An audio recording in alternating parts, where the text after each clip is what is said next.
अस्सलाम वालेकुम, मैं हूं Shahzeb Khanzada. Supreme court Karachi registry में आज शहर को दरपेश मसाइल से मुताल्लिक एक के बाद एक केस की समाअत हुई, जिसमें सुप्रीम कोर्ट शहरी और सिंध हुकूमत की कारकर्दगी पर सख्त बरहम नजर आई। अदालत ने शहर में सफाई की सूरत हाल और के इलेक्ट्रिक इंतजामिया के हवाले से सख्त रिमार्क्स दिए और शहर से बिल बोर्ड्स हटाने का हुक्म दिया। और ये उस वाक़े के बाद हुआ है जो कराची में बारिशों में एक अफसोसनाक वाक़या हुआ। एक शहरी के ऊपर, दो शहरियों के ऊपर बिल बोर्ड गिरा, जो आप अपने सामने स्क्रीन पर भी देख रहे हैं। और अदालत ने आज वाज़ेह किया कि सर्कुलर रेलवे इसी साल चलेगी।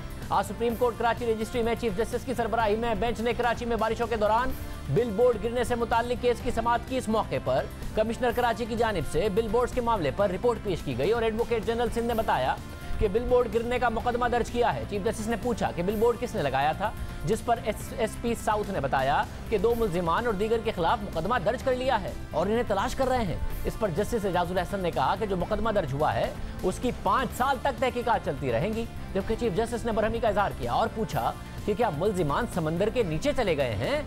अदालत में फजूल बातें मत करो, जाओ और उनको आधे घंटे में ढूंढ कर लाओ। चीफ जस्टिस ने मजीद रिमार्क्स दिए कि पूरे शहर में बिल बोर्ड लगे हुए हैं, हर जगह आपको बिल बोर्ड नजर आएंगे। अगर ये बिल बोर्ड गिर गए तो बहुत नुकसान होगा। जस्टिस एजाजुल हसन ने कहा कि 5 साल की तहकीकात कराते हैं कि किसने बिल बोर्ड लगाए। साथ ही चीफ जस्टिस ने रिमार्क्स दिए कि इमारतों पर इतने बिल बोर्ड लगे हुए हैं कि खिड़कियां बंद हो गई हैं, हवा और रोशनी आना ही बंद हो गई है। एफटीसी पर सारी खटारा इमारतों पर बिल बोर्ड लगे हुए हैं। ये तो कानून की खिलाफ वर्जी है। हुकूमत नाम की कोई चीज ही नहीं है, हर बंदा खुद मार्शल लॉ बना बैठा है। सिंध हुकूमत की रिट कहां पर है? वजीर आला सिंध हेलीकॉप्टर पर जाते हैं, घूमकर वापस आ जाते हैं। लोगों की मौत का जिम्मेदार कौन है? चीफ जस्टिस ने रिमार्क दिए कि सबसे ज्यादा बिल बोर्ड रिहायशी इमारतों पर लगे हैं। आप लोगों ने शहर का हुलिया बिगाड़ दिया है। कोई कराची के मामले पर संजीदा नहीं है। माफिया हुकूमतों को पाल रही है। हुकूमतें इस माफिया का क्या बिगाड़ेंगी? अगर कुछ किया तो हुकूमतों का दाना पानी बंद हो जाएगा। कराची को हर कोई तबाह कर रहा है। शहर से हर कोई अपने हिस्से की बाल्टी भरकर चला जाता है। यहाँ लोग एक दूसरे को मारने पर तुले हुए हैं। यहाँ लगता है सबके सब माफिया बने हुए हैं। इसके साथ ही सुप्रीम कोर्ट ने कमिश्नर कराची को पूरे शहर से बिल बोर्ड और साइन बोर्ड हटाने का हुक्म देते हुए कहा कि इस मामले में वो मुकम्मल बाइख्तियार हैं। तमाम सरकारी मकामात से बिल बोर्ड हटा दिए जाएं और निजी इमारतों पर लगे खतरनाक साइन बोर्ड्स भी उतार दिए जाएं। बिल बोर्ड से मुताल्लिक केस की समाअत के दौरान चीफ जस्टिस ने शहर में सफाई की सूरत हाल से मुताल्लिक भी सख्त रिमार्क दिए। चीफ जस्टिस ने एडवोकेट जनरल से पूछा कि शहर में सफाई का जिम्मेदार कौन है? कोई है जो इस शहर को साफ करे? आपका आना जाना उस जगह से है जहां शहर साफ होता है। बच्चे गटर के पानी में रोज डूबते हैं। मेरी गाड़ी का पहिया भी गटर में चला गया था। ये भी आप लोगों का शहर है। मुझे तो लगता है कराची के लोगों के साथ दुश्मनी है। इस शहर से सिंध हुकूमत और लोकल बॉडीज की भी दुश्मनी है। इस मौके पर चीफ जस्टिस ने मेयर कराची वसीम अख्तर से मुताल्लिक सख्त रिमार्क्स दिए और उनकी कारकर्दगी पर अदम इत्मीनान का इजहार किया। चीफ जस्टिस ने रिमार्क दिए कि मेयर कराची भी शहर से दुश्मनी निकाल रहे हैं। लोगों ने उनको वोट दिया था कि कराची के लिए कुछ करेंगे। मेयर कराची कहते हैं मेरे पास इख्तियारात नहीं है। अगर इख्तियारात नहीं है तो घर जाओ, क्यों मेयर बने बैठे हो? साथ ही चीफ जस्टिस ने मेयर कराची से पूछा कि आप कब जाएंगे, जिस पर वसीम अख्तर ने कहा कि 28 अगस्त को मेरी मुद्दत खत्म होगी। इस पर चीफ जस्टिस ने ये रिमार्क दिए कि जाओ जान छूटे शहर की। चीफ जस्टिस ने रिमार्क जारी रखते हुए कराची को बनाने वाला कोई नहीं, उन्होंने कहा, और लोग आते हैं जेब भरकर के जाते हैं, शहर के लिए कोई कुछ नहीं करता। समाअत के दौरान चीफ जस्टिस ने के इलेक्ट्रिक की कारकर्दगी पर भी बरहमी का इजहार किया और रिमार्क दिए कि के इलेक्ट्रिक वाले भी यहाँ मजे कर रहे हैं। बिजली वालों ने बाहर का कर्जा कराची से निकाला है। रोज 8-10 लोग करंट लगने से मर जाते हैं। शहर में घंटों घंटों की लोड शेडिंग जारी है। किसी की इतनी हिम्मत कि वो कराची की बिजली बंद करे। के इलेक्ट्रिक ने अरबों खरबों के हिसाब से कमा लिया है। के इलेक्ट्रिक के डायरेक्टर्स को गिरफ्तार किया जाए और उन्हें जेल भेजा जाए। के इलेक्ट्रिक के सीईओ के खिलाफ मुकदमा दर्ज होना चाहिए। के इलेक्ट्रिक की पूरी इंतजामिया का नाम ईसीएल में शामिल किया जाए। हम हुक्मनामा भी जारी करेंगे। चीफ जस्टिस ने कराची के मसाइल हल ना करने पर हुकूमत और इदारों की कारकर्दगी पर सवालात उठाए। साथ ही सुप्रीम कोर्ट में कराची सर्कुलर रेलवे की बहाली केस की भी समाअत हुई और अदालत ने सर्कुलर रेलवे की बहाली से मुताल्लिक सेक्रेटरी ट्रांसपोर्ट का मौक़िफ़ मुस्तरद कर दिया, उन पर बरहमी का इजहार किया। चीफ जस्टिस ने सेक्रेटरी ट्रांसपोर्ट को मुखातिब करते हुए कहा कि हमने आपको सर्कुलर रेलवे की बहाली के लिए जो वक्त दिया था वो खत्म हो रहा है। हम आपके खिलाफ तौहीन अदालत की कार्रवाई करेंगे। जिस पर सेक्रेटरी ट्रांसपोर्ट ने अदालत को बताया कि सर्कुलर रेलवे ट्रैक पर 24 मकामात पर फाटक थे और रेलवे ट्रैक की बहाली के बाद तमाम रास्ते बंद हो सकते थे। इसलिए 24 में से 10 मकाम पर अंडर और ओवर पासेस बनाए जाएंगे, जिसके लिए 5 अरब रुपए मुख्तस किए हैं और इसी हफ्ते टेंडर का अमल मुकम्मल हो जाएगा। जिस पर चीफ जस्टिस ने कहा कि आप इस तरह ही वक्त बढ़ाते जाएंगे या ये मुकम्मल भी होगा। सुपर हाईवे पर अभी काम मुकम्मल नहीं हुआ, आप मंसूबे में 5 से 10 साल लगा देंगे, कितने वक्त में ये गेट बन जाएंगे? जवाब में सेक्रेटरी ट्रांसपोर्ट ने कहा कि 6 माह का वक्त लग जाएगा। जिस पर चीफ जस्टिस ने रिमार्क दिए कि ये सोच लें कि ट्रेन इसी साल चलनी है। इसके साथ ही कराची सर्कुलर रेलवे की बहाली का काम तेज करने के अहकाम देते हुए समाअत मुलतवी कर दी गई। आज सुप्रीम कोर्ट में कराची में तजावुजात और तामीरात से मुतालिक अहम केसेस की समाअत में भी अदालत ने अहकाम जारी किए। सुप्रीम कोर्ट ने सिविल एविएशन की ज़मीनों पर कब्जा ख़त्म कराने से मुतालिक केस की समाअत की और एयरपोर्ट के करीब सिविल एविएशन की ज़मीन पर पार्क बनाने की हिदायत करते हुए मजीद कमर्शियल काम करने से रोक दिया और हुक्म दिया कि एयरपोर्ट को जितना कमर्शियल करना था कर दिया, मजीद ना करें। क्या कराची में कुछ बेहतर होगा? ये मेयर जा रहे हैं, इख्तियारात का कहते रहे। क्या कोई ऐसा बल्दियाती निज़ाम ही आएगा सबके इत्तफाक के साथ कि जिसमें एक बाइख्तियार मेयर हो और कराची के लिए कुछ हो सके? वज़ीर तालीम सिंध सईद गनी साहब जो आज अदालत में भी मौजूद थे, हमारे साथ मौजूद थे। सईद गनी साहब बहुत शुक्रिया। सईद गनी साहब आज आप अदालत में भी थे और कराची की जब बात आए, कराची की सफाई का मसला, दूसरे मामलात के हवाले से बात आती है, ये फिर आज आपने देखा सुप्रीम कोर्ट ने क्या कहा है, कुछ बेहतर हो सकता है कराची के लिए? किसी एक मिनिमम कोई कंसेंसस ही कर लें, कोई इस मेयर को ही इख्तियारात दे दें आइंदा? शाहज़ाद देखें, एक तो ये सोच बड़ी गलत है कि सिर्फ मेयर ही लोकल गवर्नमेंट है। लोकल गवर्नमेंट एक पूरा निज़ाम है और निज़ाम के अंदर सिर्फ एक फ़र्द नहीं है, बहुत सारे लोग हैं। आपने कभी नहीं सुना होगा कि कराची के किसी डीएमसी के चेयरमैन ने कहा कि मेरे पास इख्तियारात नहीं है। कराची की 6 डीएमसी से 4 एमक्यूएम के पास है, किसी ने नहीं कहा कि मेरे पास इख्तियारात नहीं, इसलिए कि उनके पास इख्तियारात भी हैं और वो उसको इस्तेमाल भी कर रहे हैं। जहाँ तक सुप्रीम कोर्ट की आज की समाअत की बात है, मैं ऑब्जर्वेशंस पे नहीं जाऊँगा। चीफ जस्टिस साहब का हक है, वो जिस तरह की ऑब्जर्वेशन चाहे दें, लेकिन मैं ये समझता हूँ कि सूबाई हुकूमत के पास सिवाय इसके कोई ऑप्शन नहीं है कि हम डिलीवर करें, इसलिए कि अगर कहीं से भी कोई एतराज़ आता है तो तनकीद की जद में सूबाई हुकूमत होती है। यहाँ जो वफाकी हुकूमत है वो हमारी मुखालफत है और वो तय किए बैठी है कि किस तरह हमने सिंध हुकूमत को ख़राब करना है। जो बल्दियात में मेयर साहब हैं, उनके जो एमक्यूएम के और लोग बैठे हैं, वो तय किए बैठे हैं अपने मरकजी तालीम के साथ मिलकर कि सिंध हुकूमत को कैसे ख़राब करना है। हम जो इख्तियार सूबाई हुकूमत का नहीं है, जो बल्दियाती इदारों का है, उसको भी ऑन करते हैं, उसमें भी अपना किरदार अदा करने की कोशिश करते हैं।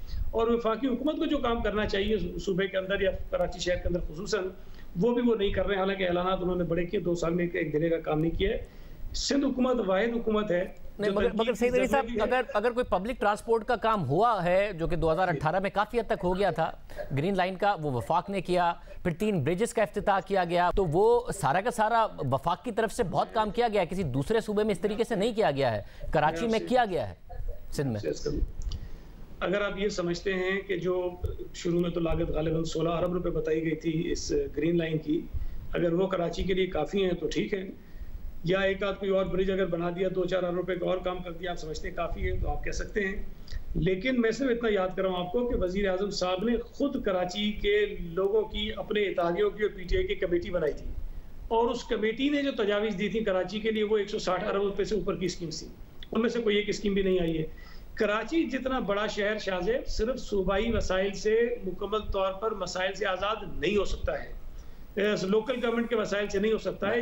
ये सब ये इस बात से अगर अग्री भी किया जाए कि सिर्फ और सिर्फ सिंध गवर्नमेंट के उससे नहीं हो सकता, तो इसका वफाक इदराक करते हुए अगर दे भी, मगर मसला है कि सिंध हुकूमत की एक दिलचस्पी नजर आए, ये जो तासुर है कि क्योंकि पाकिस्तान पीपल्स पार्टी को कराची की मेजॉरिटी वोट नहीं देती, इसलिए पाकिस्तान पीपल्स पार्टी की तरजीहात में नहीं है कराची में डिलीवर करना।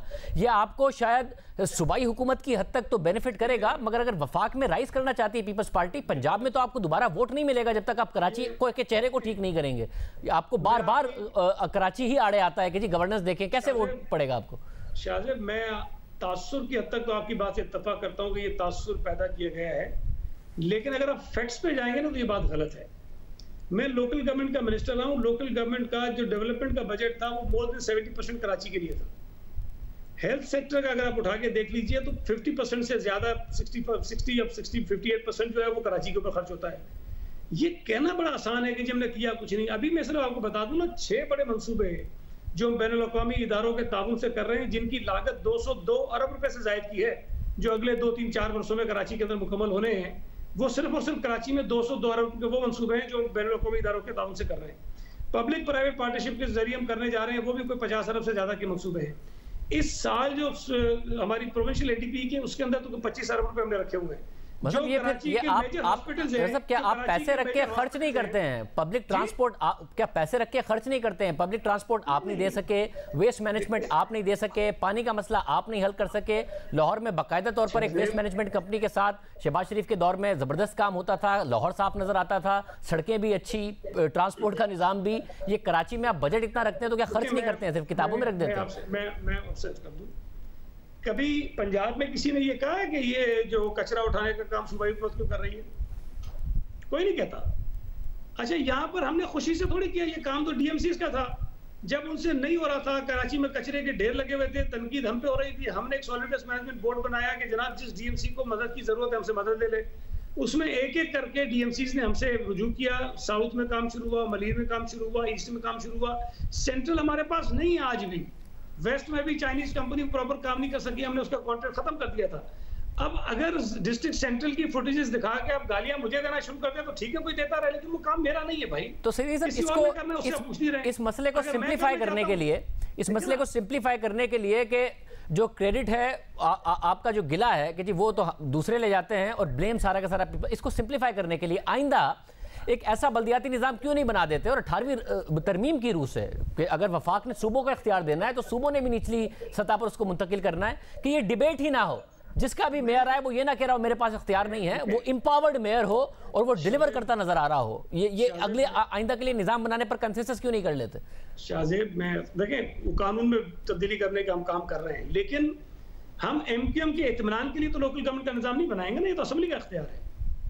2001 का कानून अगर वो चाहते हैं जो पूरे मुल्क में कहीं नहीं है तो भाई हम अपने सूबे में कैसे लगाएंगे? असेंबली के ऊपर हम बुलडोज करेंगे कि नहीं? चूंकि एमक्यूएम की ख्वाहिश आप करें, मतलब 2001 का ना लाएं, मगर कोई ऐसा निजाम तो लेके आए ना जिसमें मेयर इंपावर्ड हो, क्योंकि सिंध असेंबली में तो आपकी मेजॉरिटी है, जो आप चाहेंगे वही होगा। नजर तो आए कि जी कराची के आपके ऊपर भी ब्लेम ना आ रहा हो, फिर आपके ऊपर भी ब्लेम ना आए फिर, और मेयर का इख्तियार भी नजर आ रहा हो कि जी आप मेयर से सवाल कर सके कि हर लिहाज से फाइनेंशियली और एडमिनिस्ट्रेटिवली आजाद है वो।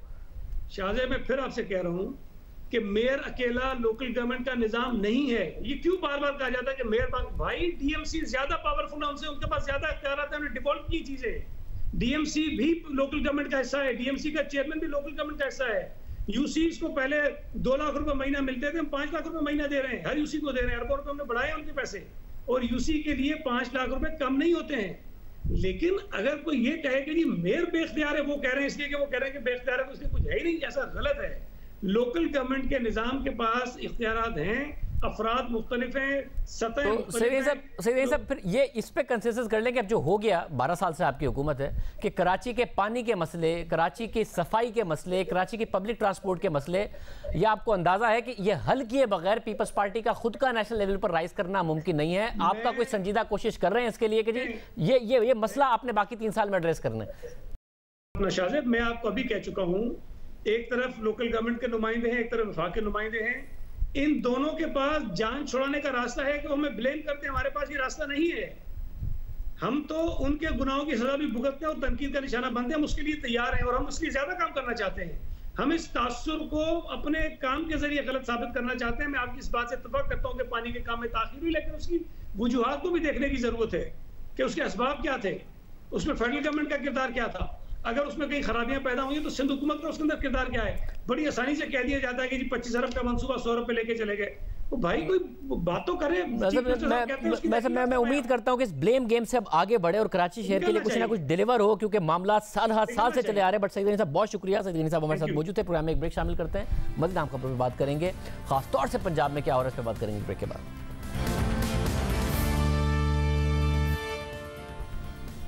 पंजाब में जो कुछ हो रहा है वो खुद तहरीक इंसाफ के लिए मुश्किलात खड़ी कर रहा है। 2 साल हो गए हैं मगर गवर्नेंस और परफॉर्मेंस के मसाइल के साथ साथ वजीर आला पंजाब उस्मान बुज़दार का तासुर मुसलसल खराब हो रहा है।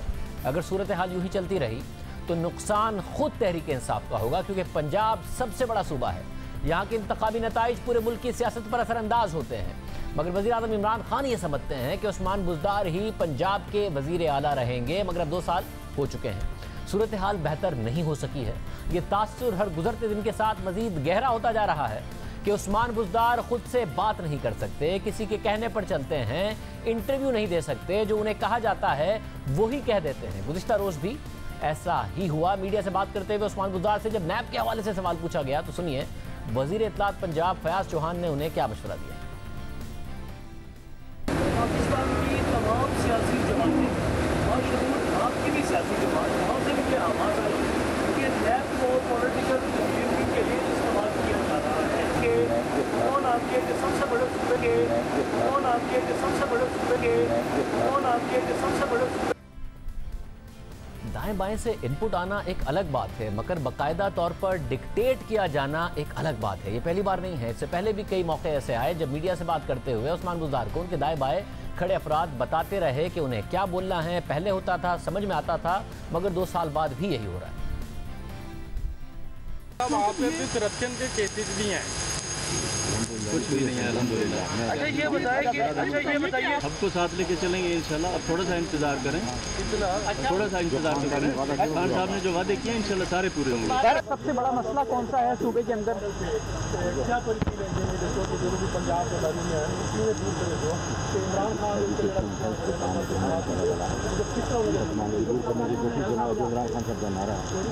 जो इमरान खान साहब का विजन है नए पाकिस्तान के लिए, हम उसको इंशाल्लाह कंप्लीट करेंगे। उस्मान बुज़दार मीडिया से दूर रहते हैं और जब मीडिया के सामने आते हैं तो इस तरह की सूरत हाल का सामना होता है, सवाल उनसे पूछा जाता है, जवाब उन्हें बताया जाता है। पंजाब के चीफ एग्जीक्यूटिव होने की हैसियत से ज़रूरी है कि वो मीडिया पर आएँ, अपनी कारकर्दगी बताएं, अपने फैसलों का दिफा करें, क्योंकि खुद वज़ीर-ए-आज़म इमरान खान का कहना है कि उस्मान बुज़दार बहुत से अच्छे इक़दाम उठाते हैं मगर वो हाईलाइट नहीं होते। अब वो मीडिया पर तो नज़र नहीं आते मगर वज़ीर-ए-आज़म ये समझते हैं। चीफ मिनिस्टर पंजाब हैं, आपको दाद देता हूं कि जिस तरह के आपके मैंने जो देखे इनिशिएटिव्स आप ले रहे हैं। प्रॉब्लम ये है कि आप ये सीक्रेटली ये सारे इनिशिएटिव देते हैं, किसी लोगों को पता नहीं चलता, तो इसकी थोड़ी पब्लिसिटी भी कर दें कि वो कहते हैं जी अच्छे कामों में मैं अपना नाम सामने नहीं लाना चाहता। ज़रूरी है कि आप लोगों को भी बताएं कि आप क्या कर रहे हैं, क्योंकि मैंने जिस तरह के आपके इनिशिएटिव्स देखे हैं ये इंशाल्लाह पंजाब का आगे फ्यूचर बड़ा अच्छा नज़र आ रहा है। जो लग रहा है मुझे कि पंजाब लीड करेगा रिकवरी पाकिस्तान की।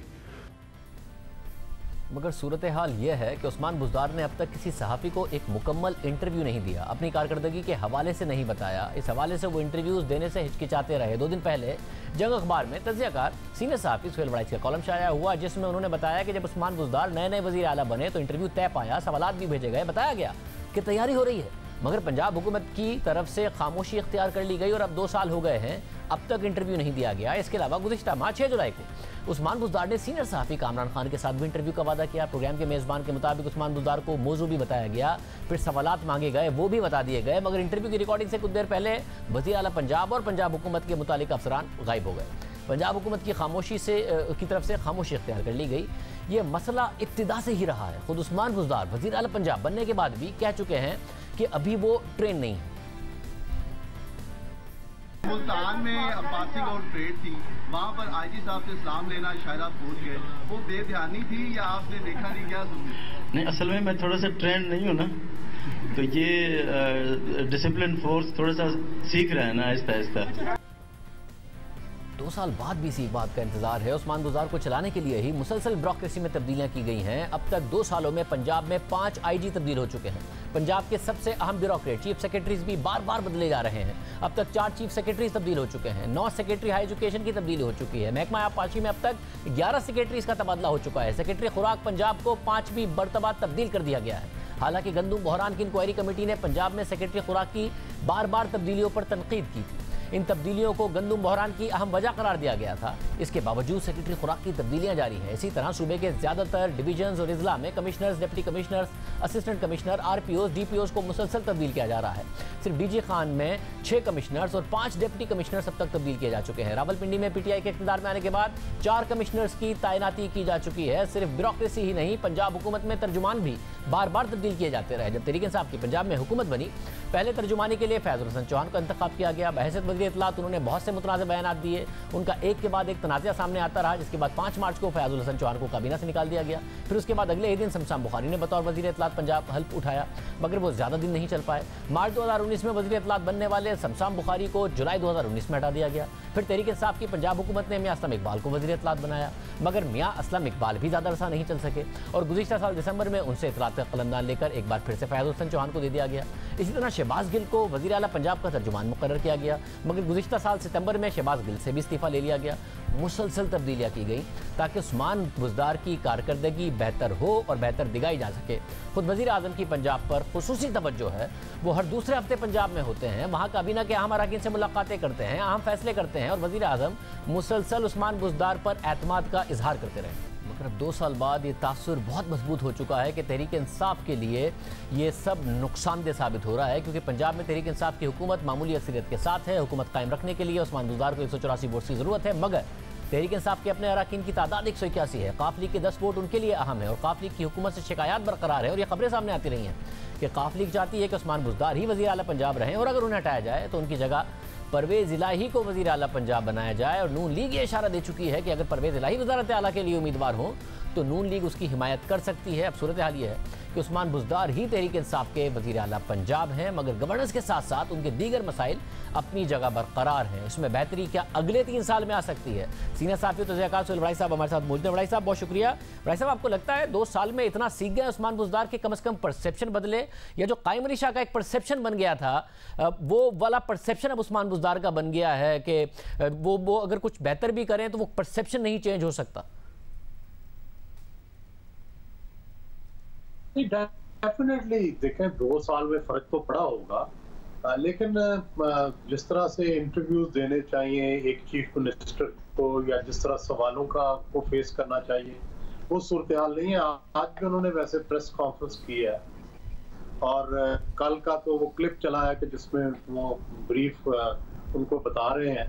तो बुनियादी बात ये है कि ये तो सिर्फ एक एस्पेक्ट है कि उनके कॉन्फिडेंस का ये हाल है कि अभी तक उन्होंने कोई भरपूर इंटरव्यू नहीं दिया। तो बाकी चीजें किस तरह से होंगी इससे आप अंदाजा लगा सकते हैं। वैसे मगर आपको लगता है कि ये फार्मूला चल सकता है कि वजीर आजम इस्लामाबाद से ब्यूरोक्रेसी के जरिए और बार बार ब्यूरोक्रेसी को बदलकर एक कमजोर वजीर आला के साथ पंजाब चलाएं? अगले 3 साल में चीजें बेहतर हो सकती हैं, क्योंकि जाहिर एक बेंचमार्क शहबाज शरीफ हैं जिस पर उस्मान बुज़दार बहुत कमजोर नजर आते हैं। नहीं, ये पहले भी तजर्बे इस तरह के नाकाम हो चुके हैं। हमने देखा कि मियां नवाज शरीफ साहब ने गुलाम हैदर वाई साहब को यहाँ चीफ मिनिस्टर बनाया। वो बड़ी अच्छी तकरीर भी करते थे, सियासी वर्कर भी थे, लेकिन कमजोर थे। असल तनाबे उस वक्त चलाते थे, खींचते थे शहबाज शरीफ साहब। आपने देखा कि वो सिस्टम नहीं चला। जो ही ऊपर थोड़ी बहुत तब्दीली हुई तो गुलाम हैदर वाई साहब के खिलाफ तहरीक अदम एतमाद आ गई और कामयाब हो गई। और उसके बाद फिर शरीफ फैमिली ने भी ये तजर्बा दोबारा नहीं किया और हमेशा शहबाज शरीफ को या किसी ताकतवर को उन्होंने यहाँ रखने की कोशिश की। पीपल्स पार्टी ने ये तजर्बा किया, कासिम अली शाह साहब, कायम अली शाह साहब को उन्होंने रखा, फिर उन्हें मुराद अली शाह को लाना पड़ा क्योंकि उस तजर्बे से फायदा नहीं हो रहा था। तो बुनियादी बात यह है कि जब तक आप एक ऐसा खुद मुख्तार ताकतवर चीफ मिनिस्टर जो मौके पे फैसले ना कर सके नहीं लाते, वो इफेक्टिव नहीं हो सकता। और दूसरी बात, 18वीं तरमीम के बाद अब जो वजीर आला है उसका किरदार बहुत बढ़ गया है, हत्ता कि वो वजीर आजम से भी ज्यादा ताकतवर है कई मानों में, क्योंकि वो सूबे का चीफ एग्जीक्यूटिव है, सारे इख्तियारात उसके पास है और उसके पास फंड्स हैं अरबों रुपए के, जो प्राइम मिनिस्टर के पास इस तरह से डिस्क्रिप्शन नहीं है। तो वो अगर इफेक्टिव चीफ एग्जीक्यूटिव ना हो तो वो आप ये देखें कि 44-45% जो है सिर्फ फंड यूज हुए हैं और बाकी जो 56% है वो वापस गए हैं, फंड लैप्स हो गए हैं जो डेवलपमेंट फंड था पिछले साल का। तो इससे आप अंदाजा लगा सकते हैं कि खुद अपने फंड जो थे वो एलोकेट किए तो फिर उनको खर्च भी नहीं कर सके। तो MNAs का नुकसान हुआ, MPs का नुकसान हुआ, पंजाब का नुकसान हुआ और पैसे वापस खजाने में। मगर भाई साहब, अगर अब यहाँ से वफाक में मुआशी अशारिये बेहतरी की तरफ जाते हैं तो इसका असर पंजाब पर भी नहीं पड़ेगा? या आपके ख्याल में ये तासुर बदलने के लिए परसेप्शन मैनेजमेंट के लिए वजीर आला बदलना ही पड़ेगा। मेरा ख्याल है कोई इनके पास कोई ऑप्शन नहीं है, इनको ये तब्दीली जल्द या बदेर करनी पड़ेगी। जितनी देर करेंगे जाहिर है उससे तहरीक इंसाफ का नुकसान होगा, कॉन्स्टिट्यूंसीज का नुकसान होगा। सवाए तौसा, मियां वाली और चकवाल के किसी जगह कोई डेवलपमेंट नहीं हो रही। आप किसी MNA किसी MP से पूछें, वो आपको रो रो के हाल बताएगा कि भाई हमारा सारा काम जो है वो रुका हुआ है। तो इससे तो मेरा ख्याल है कि तहरीक इंसाफ का बड़ा नुकसान हो रहा है। बहुत शुक्रिया सुहेल भाई साहब हमारे साथ मौजूद थे। तहरीक इंसाफ का ही इसमें नुकसान होगा वो कह रहे थे। प्रोग्राम में ब्रेक शामिल करते हैं। एक और अहम खबर है, आसिफ जरदारी पर फाइनली फर्द जुर्म आयद कर दी गई। इस पर बात करेंगे ब्रेक के बाद। पाक लेन रेफरेंस में साबिक सदर आसिफ अली जरदारी पर फर्द जुर्म आयद कर दी गई है। आसिफ जरदारी और दूसरे मुल्जिमान वीडियो लिंक के जरिए अदालत में पेश हुए। एहतसाब अदालत के जज आजम खान ने आसिफ जरदारी को उन पर आयद इल्जामात पढ़कर सुनाए और बताया कि आपने बतौर सदर असरअंदाज होकर कर्ज की रकूम अपनी फ्रंट कंपनियों को जारी करवाई और बदनीयती से अपनी फ्रंट कंपनी को 1.5 अरब का कर्जा दिलवाया। आप पाक लेन कंपनी के डायरेक्टर थे और जालसाजी का मंसूबा बनाया। आपने फ्रॉड से हासिल होने वाली रकम अपने मकासद के लिए इस्तेमाल की। ये रकम जाली बैंक अकाउंट्स में भिजवाई गई, लेकिन आसिफ अली जरदारी ने सेहत जुर्म से इनकार कर दिया। दौरान समाअत एहतसाब अदालत के जज और आसिफ अली जरदारी का मुकालमा भी हुआ। आसिफ अली जरदारी ने जज से कहा कि मेरे वकील आज सुप्रीम कोर्ट में मसरूफ हैं, आज मुझ पर फर्द जुर्म आयद नहीं की जा सकती। इस पर एहतसाब अदालत के जज ने कहा कि आपके वकील को पहले से आज की तारीख मालूम थी। फारूक एशनाइक अपने मुआविन वकील को भी भिजवा सकते थे। एहतसाब अदालत के जज ने कहा कि 2 सादा से सवालात हैं इंग्लिश में, आप वो सुनकर जवाब दे दें। जिस पर आसिफ अली जरदारी ने कहा कि आप अपने ऑर्डर में ये जरूर लिखें कि वकील की गैर मौजूदगी में मुझ पर फर्द जुर्म आयद की जा रही है। मुझे भी 30 साल हो गए हैं ऐसे केसेस में लड़ते लड़ते। इस पर एहतसाब अदालत के जज ने कहा कि फिर तो आपको फर्द जुर्म आयद करने पर एतराज नहीं होना चाहिए। आसिफ अली जरदारी ने कहा कि मैंने पाकिस्तान को 18वीं आईनी तरमीम दी, इसलिए मुझ पर दबाव डालने के लिए सियासी तौर पर ये केस बनाए जा रहे हैं। नैब वालों से कहें कि ये सही काम करें, बाद में ये मुझसे पाँव में बैठकर माफिया मांगते हैं। अदालतों को गैर जानिबदार रहकर फैसला देना चाहिए। अदालत उसूलों पर चले तो बेहतर है। जज एहतसाब अदालत ने कहा कि हम इंशाअल्लाह उसूल पर ही चलेंगे। कानून सबके लिए बराबर है, इसीलिए हमने 1 सितंबर को गवाहों को बुलाया है। दूध का दूध और पानी का पानी हो जाएगा। पाक लेन केस में 17 मुल्जिमान हैं, जिनमें से एक मुल्जिम असलम मसूद वादा माफ गवाह बन चुका है, जबकि 3 मुल्जिमान मोहम्मद यूनुस, अजीज नईम, इकबाल मेमन इश्तिहारी हैं। और आज आसिफ अली जरदारी समेत 13 मुल्जिमान पर फर्द जुर्म आयद कर दी गई है। अदालत ने 3 अहम गवाहों को 1 सितंबर को रिकॉर्ड के साथ तलब कर लिया है। पाक लेन केस में साबिक सदर आसिफ अली जरदारी पर संगीन इल्जामात हैं। JIT ने ये इल्जाम लगाया था कि इस पूरे केस में साबिक सदर ने कौमी खजाने को 3 अरब 74 करोड़ रुपए का नुकसान पहुंचाया। JIT रिपोर्ट के मुताबिक जाली अकाउंट्स के लिए कराची के इलाके सदर में एक बिल्डिंग का एड्रेस इस्तेमाल किया गया। ये बिल्डिंग पाक लेन कंपनी की मिल्कियत में थी, इसलिए पाक लेन कंपनी का जाली अकाउंट से गहरा ताल्लुक है। इस कंपनी के 25% शेयर्स आसिफ अली जरदारी और 25% शेयर्स बिलावल भुट्टो जरदारी के नाम पर हैं। JIT रिपोर्ट में बताया गया है कि आसिफ अली जरदारी पर इल्जाम है कि वो अपने फ्रंटमैन के जरिए इस कंपनी को चलाते रहे और इससे फायदा उठाते रहे। इसके अलावा भी आसिफ अली जरदारी पर बहुत से इल्जाम हैं और ये इल्जाम जाली अकाउंट्स की तहकीकात के दौरान सामने आए। नवंबर 2015 में फाइनेंशियल मॉनिटरिंग यूनिट की दरख्वास्त पर FIA कराची के एंटी करप्शन यूनिट ने कुछ मखसूस बैंक अकाउंट्स की तहकीकात का आगाज किया, जिनसे अरबों रुपए की ट्रांजैक्शंस हुई थी। FIA ने मुकदमा दर्ज किया, मामला कराची की बैंकिंग कोर्ट में चला गया, लेकिन केस का सुस्तरवी का सामना रहा, जिसके बाद 5 सितंबर 2018 को सुप्रीम कोर्ट ने इस केस में JIT बना दी, जिसकी सरबराही FIA के एडिशनल डायरेक्टर एहसान सादिक ने की। फिर JIT ने 16 रेफरेंसेस दायर करने की सिफारिश की, जिसके बाद सुप्रीम कोर्ट ने नैब को हिदायत की और नैब ने तहकीकात शुरू की, जो अब तक जारी है। और उनमें से एक केस में आज आसिफ अली जरदारी पर फर्द जुर्म आयद कर दी गई है। मजीद केसेस अभी बाकी हैं। प्रोग्राम में एक ब्रेक शामिल करते हैं और आम खबर इसमें बात करेंगे ब्रेक के बाद।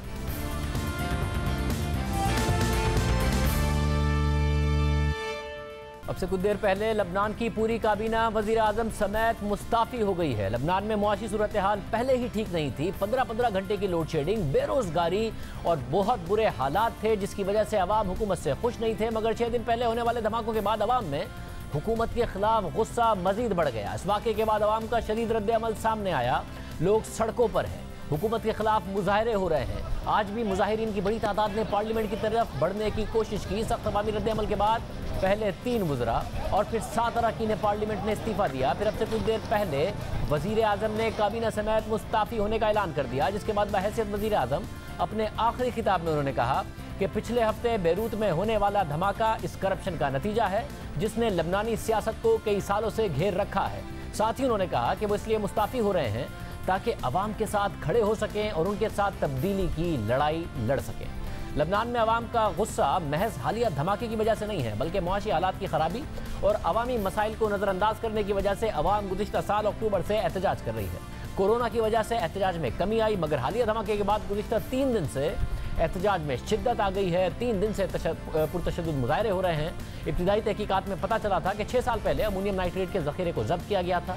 गफलत की वजह से उसी ज़ख़ीरे के करीब आग लग गई थी, जिसकी वजह से जोरदार धमाका हो गया। बाद में पता चला कि मुतालिका इदारे बार बार खबरदार कर रहे थे कि अमोनियम नाइट्रेट के ज़ख़ायर ख़तरनाक हो सकते हैं, मगर गफलत का मुजाहरा किया गया, जिसके नतीजे में बहुत बड़ी तबाही हुई। हुक्काम के मुताबिक इस खौफनाक धमाके के नतीजे में 185 अफराद जान से जा चुके हैं, 5000 से ज़ायद ज़ख्मी और 3 लाख बेघर हो चुके हैं। इब्तिदाई तौर पर 15 अरब डॉलर्स के नुकसान का अंदाज़ा लगाया गया है। लबनान की हुकूमत ने जिम्मेदारों को सज़ा देने का ऐलान किया था, मगर अवाम ने वादे पर एतबार नहीं किया। सड़कों पर आ गए, पुरतशद्दुद मुजाहरे हुए, जिसके नतीजे में आज लबनानी वज़ीर आज़म को इस्तीफा देना पड़ा। इन धमाकों के बाद आलमी इदारों की जानिब से 30 करोड़ डॉलर्स की इमदाद का ऐलान किया गया और साथ ये भी कहा गया कि ये इमदाद हुकूमत को नहीं बल्कि बराह रास्त अवाम को दी जाएगी। गुज़िश्ता साल अक्टूबर से अवाम हुकूमत से नाराज़ हैं। इस दौरान हुकूमत के खिलाफ सख्त एहतजाज हुआ था, जिसके बाद गुज़िश्ता साल नवंबर में लबनानी वज़ीर आज़म साद हरीरी को भी इस्तीफा देना पड़ा था, जिसके बाद दिसंबर में हसन दयाब ने नए वज़ीर आज़म बने थे और अब उन्हें भी मुस्ताफ़ी होना पड़ा है। लबनान के हालात बहुत बुरे हैं। याद अल्लाह।